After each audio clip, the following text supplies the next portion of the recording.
Sahabat, kita kadang lupa terhadap apa? Terhadap petunjuk rambu-rambu jalan. Petunjuk rambu-rambu jalan ini sering mengingatkan kita pada pengemudi untuk selalu taat dan membaca rambu-rambu. Salah satu contoh yang pernah saya alami bersama keluarga saya pulang dari Semarang menuju arah Tegal. Di dalam perjalanan menuju jalan tol, yang seharusnya supir saya arah lurus, tapi karena supir saya baru pertama kali ke Semarang dan tidak bisa membaca rambu-rambu, arah yang belok kanan itu menuju kemana? Menuju arah Jakarta,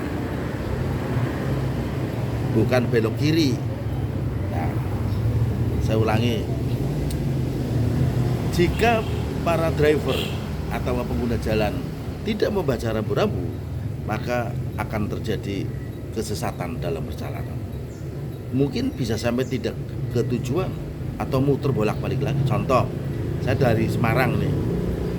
Dari Semarang mau menuju tol masuk ke arah Tegal, seharusnya saya belok kanan. Ya, dari Simpang 5 terus ke barat, terus di arah masuk tol. Supir saya yang seharusnya belok kanan, ini beloknya kiri. Saya, istri, anak saya yang di depan itu ngantuk, sedang tertidur karena perjalanan cukup melelahkan. Dalam tidur saya, antara tidur dan tidak tidur, karena mungkin dalam perjalanan tidak bisa lelap, kok nggak sampai-sampai. Ternyata supir saya tidak membaca rambu-rambu. Yang harusnya belok kanan, dia lurus, sehingga muter kemana?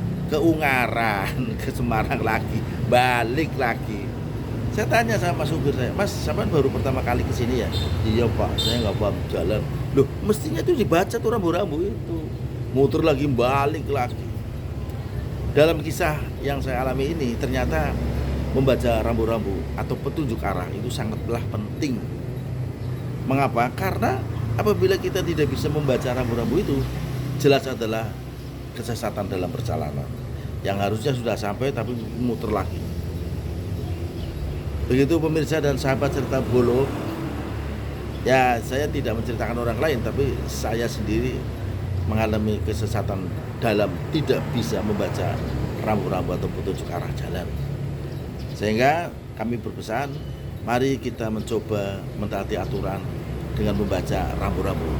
Nah, kalau kita gambarkan dalam kehidupan ini, ternyata saya, keluarga saya masih jauh dari membaca rambu-rambu kehidupan. Apa itu rambu-rambu kehidupan? Ya tentunya adalah keajaran hidup kita. Ada panduannya. Nah, kalau bernegara panduannya adalah Pancasila dan Undang-Undang Dasar 1945 meskipun sudah diamandemen. Kalau dalam beragama tentunya panduannya adalah Quran, hadis, atau yang lain petunjuk atau arah hidup yang menjadi pedoman bagi kita agar hidup ini tidak tersesat.